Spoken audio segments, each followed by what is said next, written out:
Olá! Estamos em mais um dia da nossa jornada do Gira Educação, um programa que procura democratizar os saberes, além de compartilhar sentidos e emoções.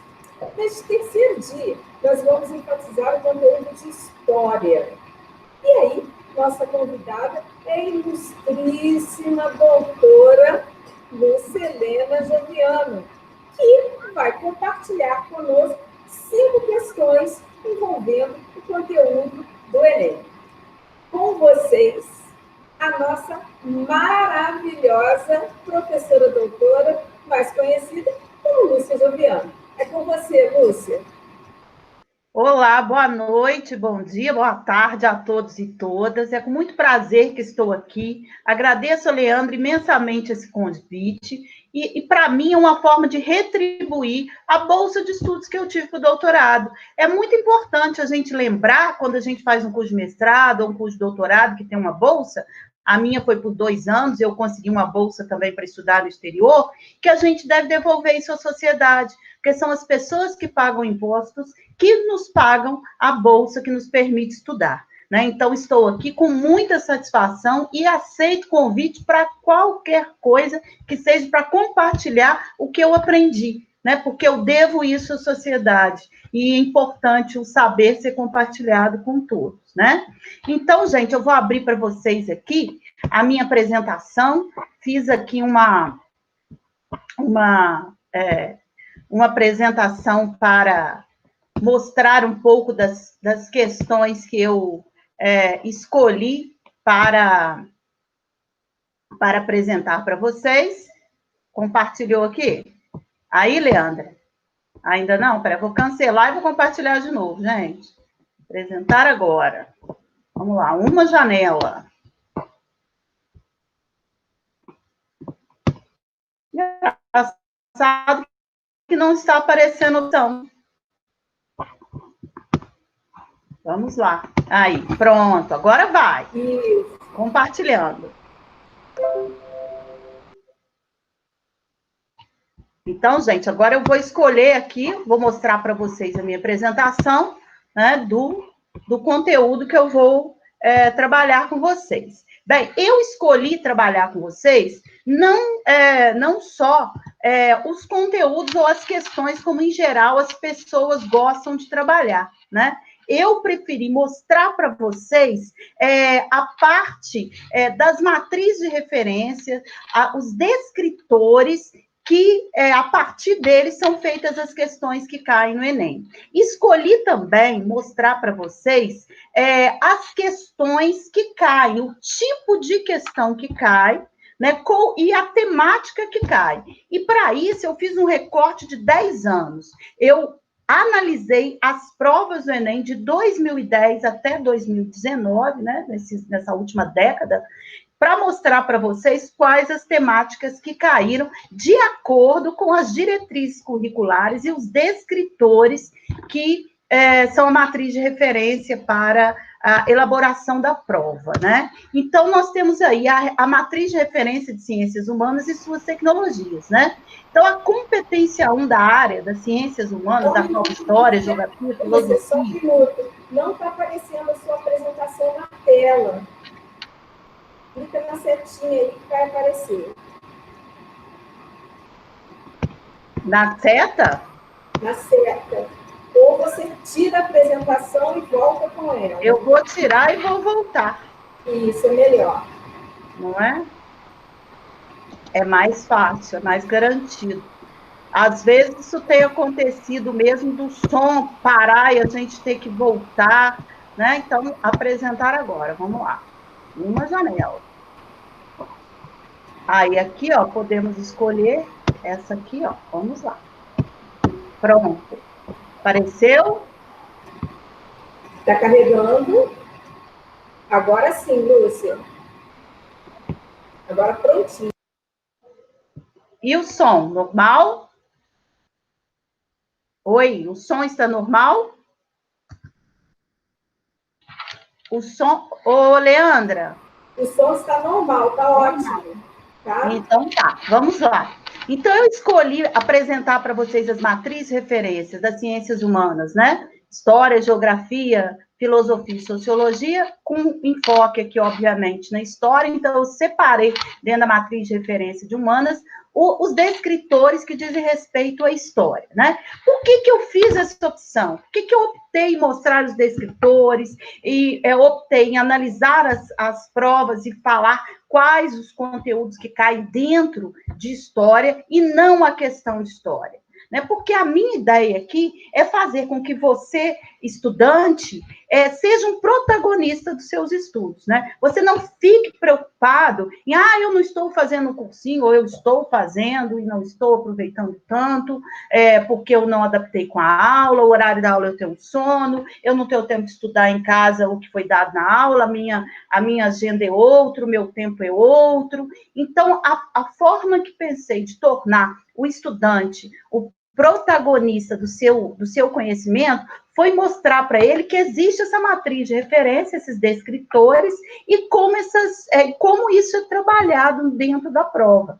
Daí o aluno, a aluna, né, esse estudante, consegue organizar os seus estudos sabendo o que tem que estudar e como tem que estudar. E mais importante que isso, a partir dos descritores, os estudantes, as estudantes conseguem verificar qual habilidade eles têm e qual é que eles têm que desenvolver para aí sim encarar a prova com toda a tranquilidade que ela merece, né? Outra coisa importante para dizer para vocês é que fiquem tranquilos e tranquilas, acreditem nos seus professores e professoras, sejam esses profissionais da escola pública, da escola privada, né? Nós estamos aí porque nós sabemos, né, o que estamos fazendo, né? Então, acompanhe o conteúdo na sala de aula.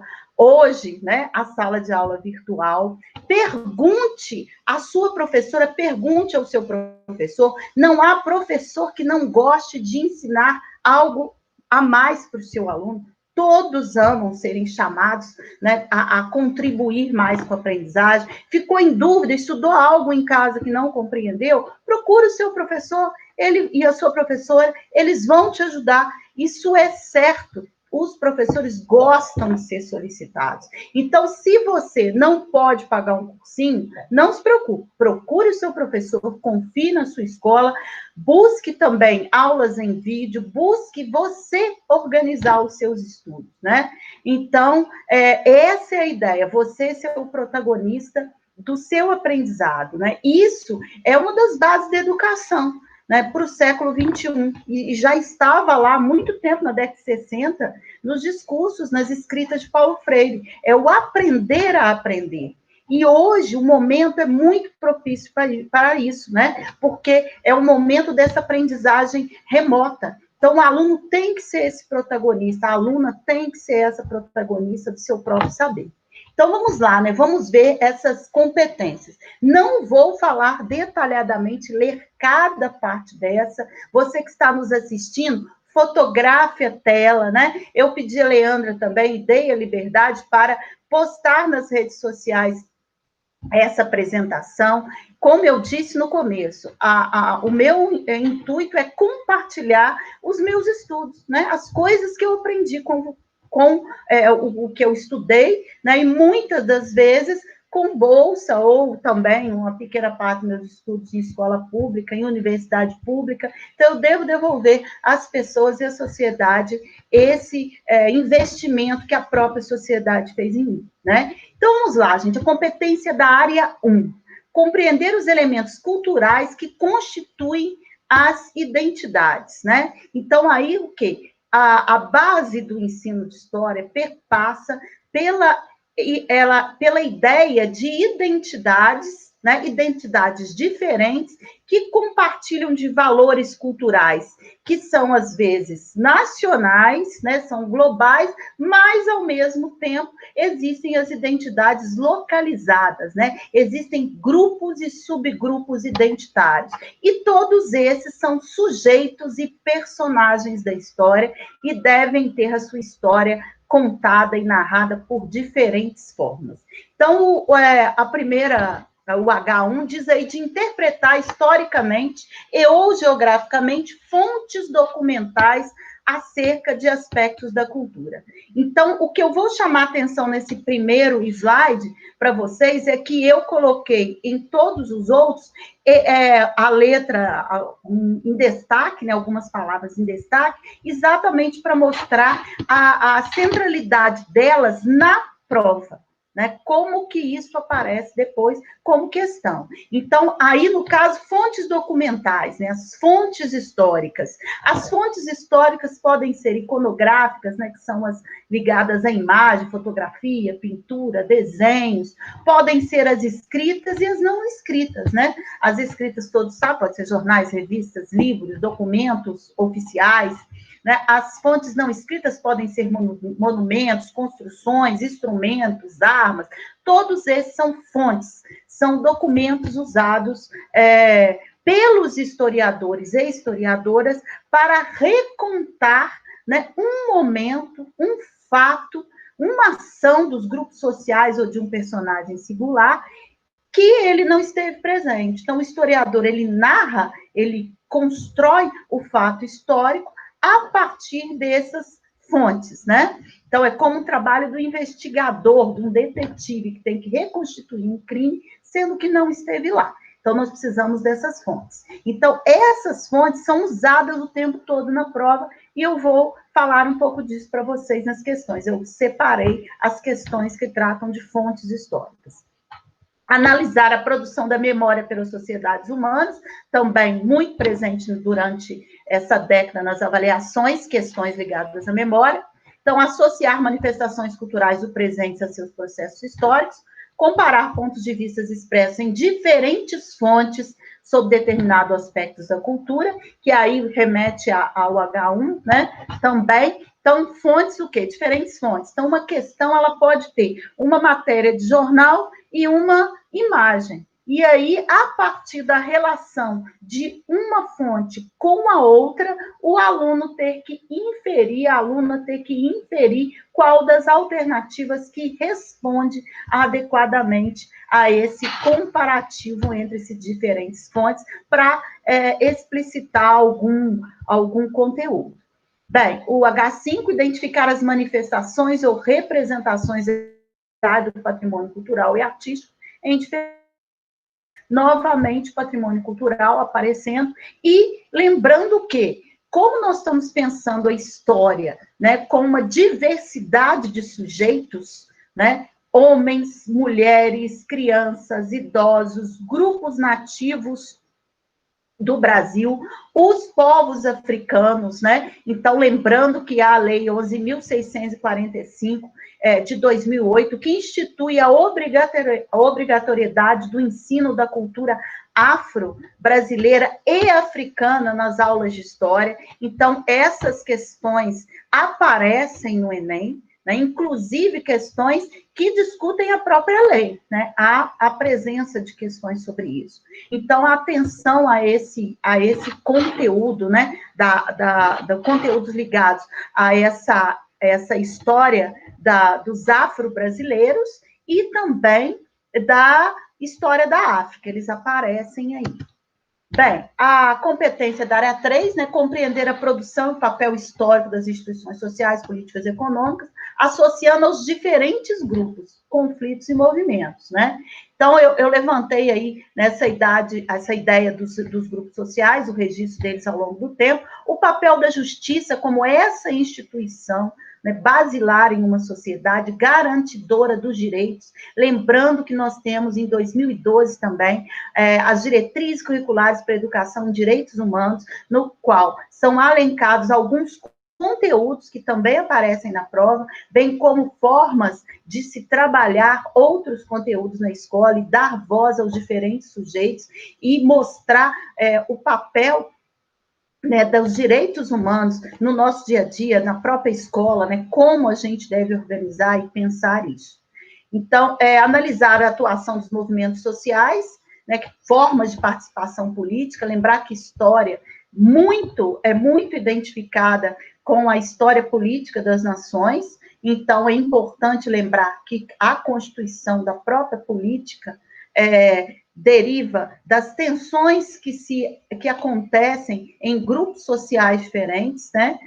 A política é feita de relações de poder, e aí lembrando que quem conta a história são os grupos que dominam determinados momentos da história, eles produzem uma narrativa que quer que seja para todos, né?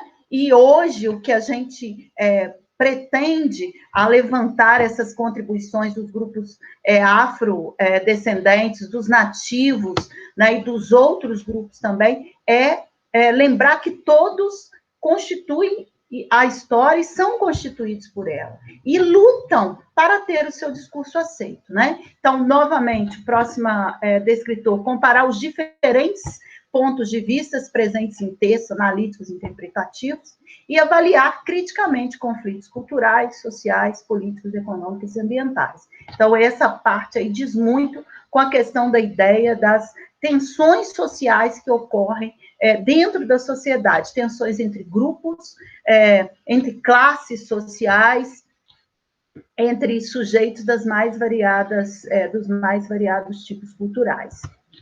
Então, competência 5, utilizar o conhecimento histórico para compreender e valorizar fundamentos da cidadania e da democracia, favorecendo a atuação consciente do indivíduo e da sociedade, né? Então, aí, nós trazemos essa ideia fundamental do papel dos meios de comunicação, que hoje tem sido tão discutido, né? A centralidade dos meios de comunicação. Antes dizia que a imprensa era o quarto poder, né? Hoje nós temos, depois das fake news e das notícias aí do acontecimento, né, do Brexit, da eleição nos Estados Unidos, da própria eleição aqui no Brasil, da utilização do Facebook, dos perfis desse Facebook, bem como de outras redes sociais, para espalhar fake news, para favorecer determinados grupos políticos, né? Então, o conteúdo de história, bem como os outros conteúdos, a própria área de linguagens, sempre traz questões também voltadas para esse papel dos meios de comunicação, principalmente no universo da cybercultura, ou seja, esses meios de comunicação hoje do universo digital, né, da internet. Então, outra questão, né, outro descritor, analisar as lutas sociais e conquistas obtidas no que se refere às mudanças nas legislações e nas políticas públicas, esse aí diretamente ligado, como eu disse, essas tensões sociais, essas relações de poder que acontecem na sociedade. Então, o conteúdo de história preocupa-se com isso, e isso é um valor, né, que se tem e que se quer mostrar, né, que não há nenhum agente social que faça a sociedade caminhar sozinha, né, que tudo que nós temos é fruto de lutas, né, e de discursos, como eu já disse, que se solidificam ou não. Então, é importante lembrar disso. Analisar os valores éticos, né, a importância dele na estruturação política das sociedades, relacionar cidadania e democracia na organização das sociedades. Uma das questões, né, que eu já vou dar a dica aí, que sempre está presente, alguma coisa ligada à origem da cidadania e da democracia, no caso da Grécia, né? Então, sempre tem na prova de humanas, ou em história, ou em filosofia, ou em sociologia, questões ligadas à origem da democracia e da cidadania, né? Eu vi muitíssimas vezes citações de Aristóteles para se trabalhar essa ideia de cidadania e democracia. A maior parte dessas questões contextualizadas com fragmentos de texto de Aristóteles não estavam na prova de história. Por isso que eu não as trouxe diretamente aqui. Então, identificar estratégias que promovam formas de inclusão social, né? Porque a sociedade brasileira, né, proclamada pela Constituição de 1988, ela é inclusiva, democrática e igualitária no que diz respeito à legislação, à lei. Somos todos iguais perante a lei, temos garantidos os nossos direitos.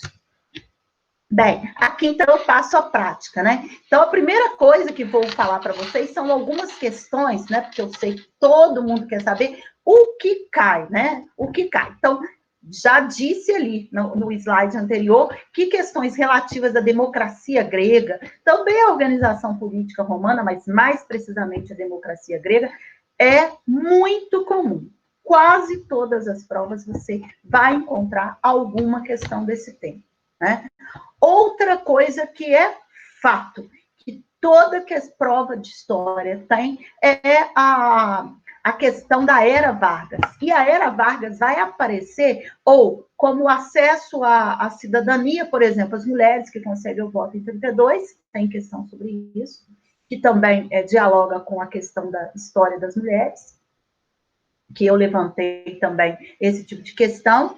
A outra questão diz respeito aos direitos, né, do cidadão, que é a questão da legislação trabalhista. Então, muito comum aparecer no governo Vargas essa questão trabalhista, né? Então, isso sempre aparece. E também questão relativa à Primeira República. Se não apareceu de Primeira República, aparece também daquele período ali da década de 50, 60, ou com partidos políticos, ou com alguma coisa ligado ao nacional desenvolvimentismo de JK. Outra questão muito comum de aparecer de uma forma ou de outra são questões relativas a 1964, né? Ao golpe militar de 1964. Muito comum aparecer. Então, fiquem atentos a essas temáticas, porque elas efetivamente aparecem nas provas. Outra coisa que às vezes aparece, né, aí já não é sempre comum, está ligado à questão do mercantilismo em relação a esse trabalho aqui da apropriação do trabalho do indígena, o comércio atlântico, alguma coisinha aparece ali também, né, bem como às vezes, né, é comum, né, aparecer alguma coisa ligada à Revolução Francesa, lembrando porque a Revolução Francesa traz a Declaração dos Direitos do Homem e do Cidadão, né? Então, é interessante que aparece a Revolução Francesa como essa precursora da Declaração dos Direitos do Homem e do Cidadão, e não aparece nas questões do Enem a independência dos Estados Unidos, na qual a Constituição, né, a partir daí, promulgada, estabelece pela primeira vez a ideia de que todo cidadão é igual perante a lei, né, livre, com direito à propriedade, né, e com esses portador desses direitos, né? Não há mais uma sociedade em que há uma nobreza, que há servos e há burgueses, e que há uma diferenciação a partir do seu pertencimento num estamento, ou numa casta, né? A partir da Constituição dos Estados Unidos, estabelece essa ideia de cidadão portador de direitos. É claro que, no primeiro momento, tanto na França como nos Estados Unidos, esse cidadão não era universal a cidadania, né? O direito ao voto não era para todos, mas para aqueles que tinham a propriedade, né? Porque a ideia de liberdade estava ligada à propriedade e poder fazer com a sua propriedade o que bem entendesse para o desenvolvimento econômico dela, e aí o desenvolvimento, naquele momento, da sociedade capitalista. Então, não cai, né, não de questão da Constituição dos Estados Unidos, mas questões relativas aí ao período da Revolucionário Francês, e bem como a própria Declaração dos Direitos do Homem e do Cidadão aparece. Né? Então, a prova ela tem algumas características que vão se repetindo. Né? Outra coisa que apareceu bem é a questão da conquista da América. Há duas questões ao longo dessa última década, aparece, inclusive, citação do Tudorov, que é um autor, né, do livro A Conquista da América, um grande clássico, e duas questões eu achei em duas provas diferentes, falando da conquista da América. Então, a conquista da América aparece, é outra temática que volta e meia aparece, esse confronto, né, esse choque cultural entre a Europa e a América, né, a recém-conquistada América. Então, isso aparece e é um tema importante para ser visto, né? Então, assim, partindo aí desses temas gerais, né, que sempre, né, são comuns aparecer nas provas, eu separei aqui para vocês pela temática, né? Então, as provas de 2010 a 2017, eu tirei essa numeração das questões do caderno amarelo. 2018, 2019, eu tirei do caderno azul. Então, atenção, porque pode não coincidir o número da questão se você vê acessar um caderno de outra cor. Então, de 2010 a 2017, o caderno é amarelo, e 2018, 2019 é do caderno azul. Então, a questão, em 2010, por exemplo, eu encontrei a questão número 14 do Caderno Amarelo e a questão 17 falando da temática indígena. A questão 21 falava essa história cultura afro-brasileira e africana. Então, eu fui separando, gente, por essas temáticas que devem ser tratadas no conteúdo de história, né? A partir de quê? A partir dos descritores e a partir dessa legislação que temos, que é a Lei 11.645, as leis, desculpe-me, as diretrizes curriculares nacionais para os direitos humanos, que são diretrizes que dialogam diretamente aí com o conteúdo de história, não só com de história, mas diretamente com o conteúdo de história. Então, a questão 22, 23, 24, 25, sobre discurso histórico, ou seja, a própria história, né, historiografia, eram questões relativas à historiografia ou ao fazer do historiador, a escrita da história. Por incrível que pareça, as questões 29 e 30 era sobre homofobia. A questão 35 dizia respeito às fontes da história, né? Estava ligada à questão de fontes. O que eu chamei aqui de estar ligado às questões das fontes? Lembre-se que lá no primeiro descritor, nós vimos a questão de analisar, comparar as fontes históricas, né? Então, o que eu chamei de fonte é o quê? E que é o que eu já expliquei no começo. Fonte é todo documento, escrito ou não, né? Pode ser uma imagem, um monumento, um instrumento, uma arma, que diz respeito àquele universo estudado, àquele personagem, aquele grupo, né, aquela classe estudada. Então, tudo isso são fontes. O Enem usa muito as chamadas fontes iconográficas. Então, são charges, são fotos, são obras de arte, para contextualizar suas questões. É importante também dizer que todas as questões são contextualizadas. Então, muitas delas eu não citei aí, porque elas estavam com o seu contexto dado por um livro de um historiador, ou um fragmento qualquer de obra.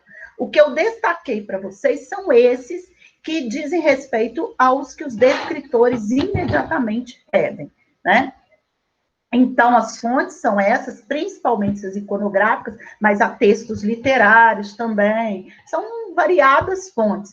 Há documento da época mesmo, século XVI, século XVIII, produzido na época, né, narrativas dos personagens que viveram naquele momento e registradas, né? Então, são variadas fontes. Muito importante que boa parte dessas questões fazem, né, utilizam do recurso que está aí no descritor, colocam duas fontes, dois fragmentos de textos, né, duas narrativas daquele momento, comparando uma com a outra. E há também, muito comum de acontecer, de ter fontes que discutem o mesmo tema, mas com opiniões contrárias. E a partir daí, com uma pergunta, que você interprete e ache a alternativa que melhor se encaixa aquele discurso naquele momento.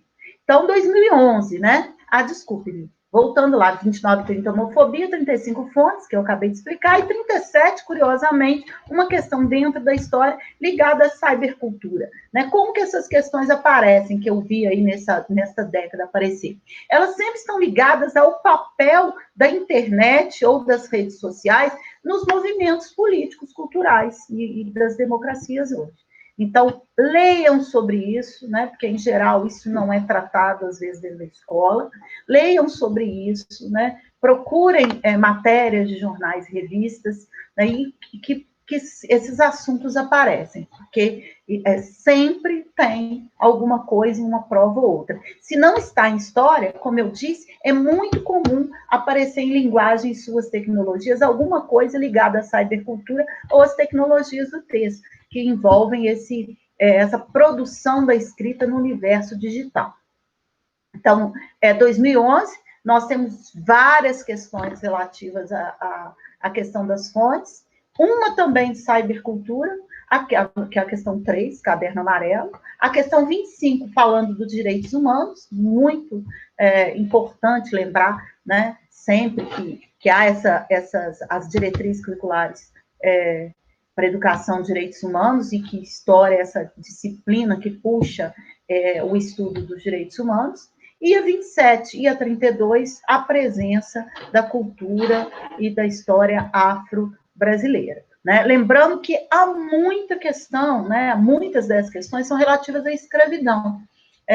Eu considero que há ainda muito pouca questão, ou quase nada, falando, né, dessa presença potente do negro na nossa história. E também aproveitando, porque na mesma lei, né, na 11.645, é uma emenda à LDB, que é da cultura e história indígena, também, né, nós não temos questões mostrando a potência desse povo, né, como eles contribuíram tão efetivamente para a nossa história, que eles não foram, em nenhum momento, assujeitados apenas. Não, eles foram sujeitos, eles trouxeram tecnologia, tanto os negros, né, os descendentes dos africanos, que para cá foram trazidos como objetos de comércio, como os nativos aqui dessa terra. Eles contribuíram com tecnologias, com saberes, para a nossa formação histórica. Então, assim, não é muito visível isso nas questões, infelizmente. 2012, muitas questões com o uso das fontes, 2 questões com a temática afro-brasileira, uma questão número 16, muito interessante sobre corpo e consumo, né, essa questão do magro, da obesidade, e isso aparece muito nas provas de linguagens, né, e suas tecnologias aparece muito, é muito importante essa discussão também. E a questão 27, relativa a patrimônio histórico, né? Hora ou outra aparece questões ligadas a museu, a monumentos, né? Então, há uma presença dessa temática aí no Enem. 2013, né? Muita questão sobre, como vocês podem ver, sobre a temática afro-brasileira, muita questão usando fontes, uma questão sobre a contribuição dos indígenas, e uma questão sobre os direitos LGBT, e uma questão sobre o feminino. Né? Então, pelo Enem, né, pelas avaliações do Enem, a gente pode verificar como que ainda é pouco o espaço aos grupos, né, que durante muito tempo não eram considerados sujeitos da história. Né? Durante muito tempo, a historiografia tratou dos chamados grandes homens, né? Quem eram os presidentes, os reis, os príncipes, aqueles que assinavam os documentos, né? Que eram as leis, né? Esses documentos oficiais que eram os registros da história.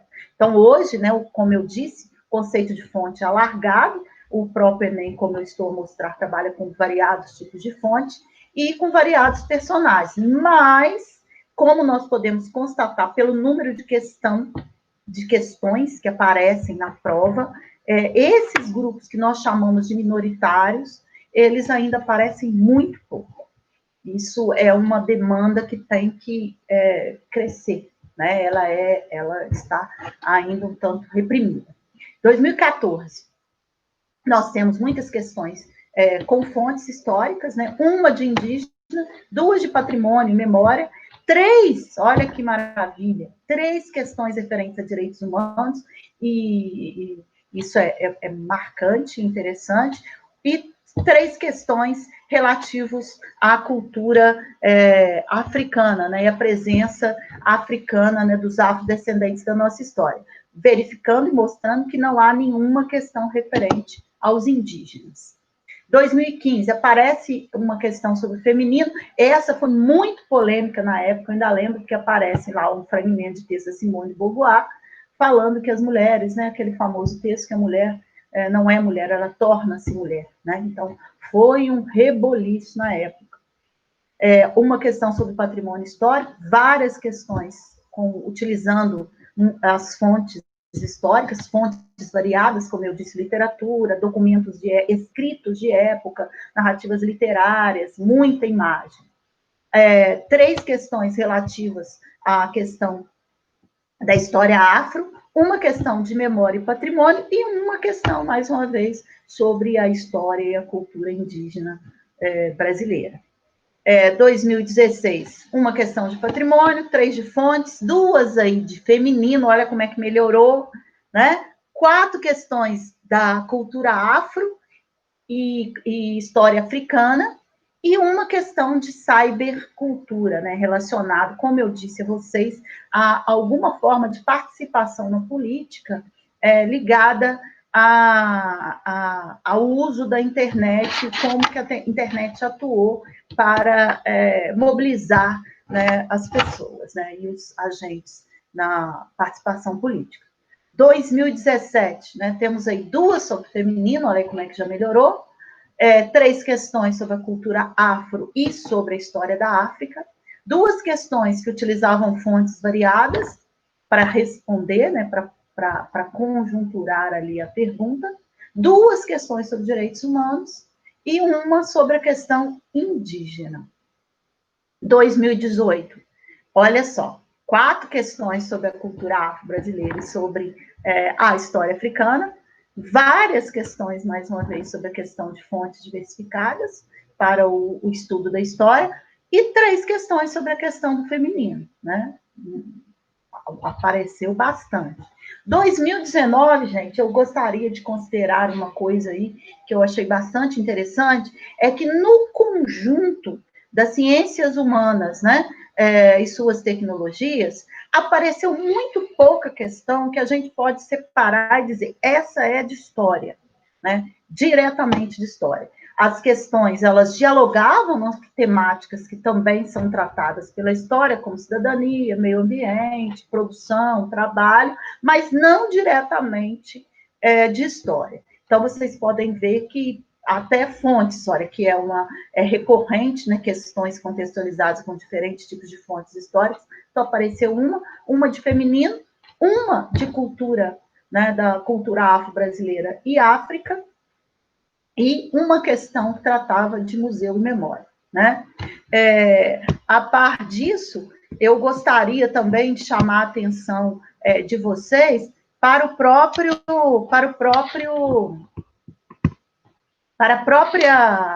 o nome da área, né? Ciências Humanas e suas tecnologias, né? Por que eu escolhi falar dos descritores e por que eu vou finalizar falando disso? Ciências Humanas e suas tecnologias. Porque este nome, tecnologias, ninguém explica para vocês o que significa aí nesse contexto. Significa que no Enem, as questões da área de ciências humanas, no nosso caso aqui neste momento, história, são produzidas, né, são pensadas a partir do seu modo de fazer. Ou seja, o que é isso? Suas tecnologias são suas metodologias, né? Porque uma coisa é a ciência histórica. A ciência histórica, ela tem uma metodologia ou metodologias de pesquisa científica. O que nós trabalhamos, né, eu, professora de história, quando professora de história, e os professores e professoras de vocês trabalham de conteúdo histórico, é o chamado conteúdo histórico escolar. O que é isso? É esse conteúdo que a ciência histórica produz, que é traduzido para uma linguagem escolar. Ou seja, ele é encaixado a faixas etárias, ele é encaixado a metodologias específicas para que esse texto, que é um texto acadêmico e científico, se torne um texto expositivo. Então, aí nós já temos a passagem de tipos de textos diferentes, né, para textualidades diferentes. Né? Esse texto é recheado, né, por ilustrações que vão ajudar a compor e a contar e a explicar esse texto, né? Então, há o conhecimento histórico escolar e o conhecimento histórico produzido pelo mundo acadêmico, da ciência. Né? Neste contexto, as tecnologias ou as metodologias usadas pela ciência têm que ser metodologias também aprendidas, trabalhadas pelos alunos em sala. É o que a gente chama de procedimentos, né? O ensino de um conteúdo, ele não pode ficar só naquele conteúdo. Tem que ser trabalhado atitudes referentes àquele conteúdo. No caso da história, nós trabalhamos cidadania, participação política, a cultura, o direito, o respeito às diferenças, né? As diversidades, os valores diferenciados. Isso são atitudes, né? As atitudes de respeito perante ao outro, a opinião política do outro, a formação cultural do outro. Isso são atitudes que se esperam trabalhar da história, né? A ética como reflexão, né, como diálogo, como negociação, se espera uma atitude do conteúdo de história. E os procedimentos, que é exatamente o quê? Como o historiador, a historiadora, constrói o fato histórico? Por meio da análise das fontes. Então, o aluno e a aluna viram para a gente e falam, nossa, professora, a senhora não dá uma aula prática, tem que dar uma coisa mais prática. A gente dá. A gente põe um documento histórico lá, que ora é um fragmento de um texto de época, né? A carta de caminha que a gente trabalha, não é? A carta testamento de Getúlio Vargas, né? E por aí vai, né? Vários outros documentos que trabalhamos, mapas, né? Imagens, obras de arte. O tempo todo a gente está trabalhando com as fontes que servem para serem um subsídio para a escrita da história, para construir o fato histórico. Então, é importante lembrar que esse procedimento é a tecnologia. Então, ciências humanas e suas tecnologias. No caso, história, o que é? A análise das fontes. Então, por isso, tanta questão, e eu levantei para vocês, né, como temos questões ligadas às fontes, né? E aí, por que tem questões ligadas à cultura afro, a direitos humanos, aos indígenas e às mulheres? Por questões da lei, né, das leis, como eu citei, 11.645, que altera a LDB, no estabelecimento que a história deve estudar, né, a cultura e a história da África e também dos indígenas, os povos nativos que nos constituem, e porque também há as diretrizes dos direitos humanos que salientam não só os conteúdos, mas as atitudes que nós temos que ter para viver numa sociedade plenamente democrática, que respeita o outro, que valoriza o saber do outro e, acima de tudo, que contribui para que todos tenham acesso, né? Então, mais uma vez, eu vou dizer que eu me sinto lisonjeada de estar aqui, não porque eu sou uma professora e gosto de falar do meu conteúdo, mas porque eu estou aqui dividindo com vocês, dando um retorno para a sociedade do que a sociedade contribuiu para o meu aprendizado, para os meus estudos, né? E gostaria de dizer para vocês, para, né, os meninos e meninas, né, que a gente sempre chama de meninas, os estudantes estão aí nos assistindo, que se acalme, que tenha calma no coração, que acredite no que você sabe e que busque o que você não sabe. Busque com seus professores e professoras, busque em vídeos, busque em textos, né? Vocês têm todo esse universo que o mundo da cybercultura oferece, né? Eu e Leandra e outros tantos aqui, professores de vocês, nós não tínhamos isso. Nós não tínhamos esse acesso. Né? E nós, assim, nós conseguimos. Se nós que não tínhamos toda essa estrutura a nosso dispor, né, que muito pelo contrário, na nossa época, se perguntássemos a um professor ou uma professora, a gente era até acusado de uma série de coisas, a gente era repreendido, né? Eu sofri muito em escola, porque eu sempre fui muito curiosa, e aí eu sempre perguntei muito e isso incomodava bastante, né? Pensar diferente quando eu era estudante era um incômodo, né? Hoje já não é mais. Apesar de que ainda temos muitos conflitos por pensar diferente, nossa sociedade não resolveu os seus problemas, né? Nós temos muitíssimos problemas relativos à ética, à cidadania, essa reflexão, né? Esse respeito à negociação, né? O respeito às diferenças, que temos que resolver, né? Por isso que o ensino de história, né? E como todos os outros conteúdos, a escola, estarmos juntos na escola, estarmos juntos nas plataformas agora digitais, é tão importante. E debatendo temas também é tão importante, né? Para que cada dia mais pessoas tenham acesso, né? A Leandra sabe que o meu lema na educação é que a educação ela tem que propiciar. Nós temos que propiciar aqueles que querem, aquelas que querem, né? Esse é o nosso lugar, esse é o lugar da escola, propiciar aos que querem, aos que buscam, né? Porque a gente tem que ajudar, né, as pessoas que sonham, e as pessoas não podem parar de sonhar. né? A gente tem que acreditar que a gente consegue, né? Então, é isso que eu tenho para dizer a vocês, né? Ao longe se vai sonhando, para citar o meu conterrâneo, digamos assim, Milton Nascimento, né? Então, ao longe se vai sonhando demais, né? É a ideia aí que eu tenho para passar para vocês, para dividir com vocês. Um beijo, fiquem tranquilos, cuidem-se e se preparem da melhor forma possível, mas com bastante paz no coração, com bastante calma. Não deixe a ansiedade tomar conta da mente de vocês. Obrigada, Leandra. Opa, Lúcia, eu que lhe agradeço, tá? Então, excelentes explicações, esse apanhado que você fez ao longo de 10 anos de Enem, né? E mostrando para o nosso ouvinte que ele deve ser o pesquisador, né? Que ele pode estar atento a essas temáticas. Eu não quero ver nada sobre direitos humanos, não, porque eu ouvi falar que isso é para bandido.